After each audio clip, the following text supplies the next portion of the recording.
இந்த வீடியோல வாட்ஸ்அப்ல உள்ள ஸ்டேட்டஸ் வந்து நம்ம எந்த தேர்ட் பார்ட்டி ஆப்மே இல்லாம எப்படி சிம்பிளா டவுன்லோட் பண்ணலாம் சொல்லி பார்ப்போம். ஃபர்ஸ்ட் வாட்ஸ்அப் ஓபன் பண்ணிட்டு எந்த ஸ்டேட்டஸ் வந்து நீங்க டவுன்லோட் பண்ண நினைக்கிறோம் அந்த ஸ்டேட்டஸ் ஓபன் பண்ணிக்கோங்க.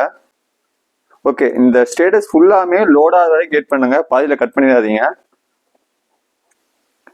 ஃபுல்லா லோட் ஆகி முடிஞ்சதுக்கு அப்புறம் திரும்ப ஃபைல் மேனேஜர் நம்ம மொபைல டிஃபால்ட்டாவே இருக்கும், அதை ஓபன் பண்ணுங்க. நான் ஃபைல் மேனேஜர் ஓபன் பண்ணிக்கிறேன். அதுல செட்டிங்ஸ்ல வந்து ஷோ ஹிடன் ஃபைல் இருக்குல்ல, அது ஆஃப்ல இருக்கா ஆன்ல இருக்கான்னு பாருங்க. ஆஃப்ல இருந்துச்சுன்னா ஆன் பண்ணிக்கோங்க. திரும்ப சர்ச்ல போய் வாட்ஸ்அப்னு சர்ச் பண்ணுங்க.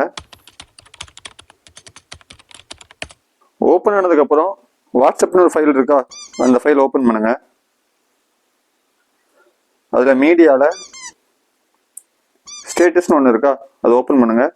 இதுல பாத்தீங்க அப்படின்னா நீங்க பார்த்த எல்லா ஸ்டேட்டஸுமே இதுல இருக்கும். ஓகேவா?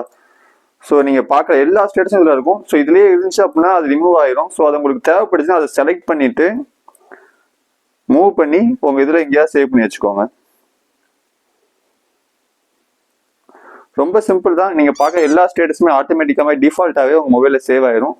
ஸோ அது வந்து ஷோ ஹிடன் ஃபைல் மட்டும் உங்கள் ஃபைல் மேனேஜரில் எனேபிள் பண்ணிட்டு வாட்ஸ்அப்போட நம்ம அப்ளிகேஷன் ஃபைலில் போய் பார்த்தீங்கன்னா அது அதில் இருக்கும். அதில் வந்து நீங்கள் எங்கே மூவ் பண்ண நினைக்கிறோம் அங்கே மூவ் பண்ணீங்கன்னா உங்கள் கேலரியில் அதே சேவ் ஆயிரும். ட்ரை பண்ணி பாருங்கள்.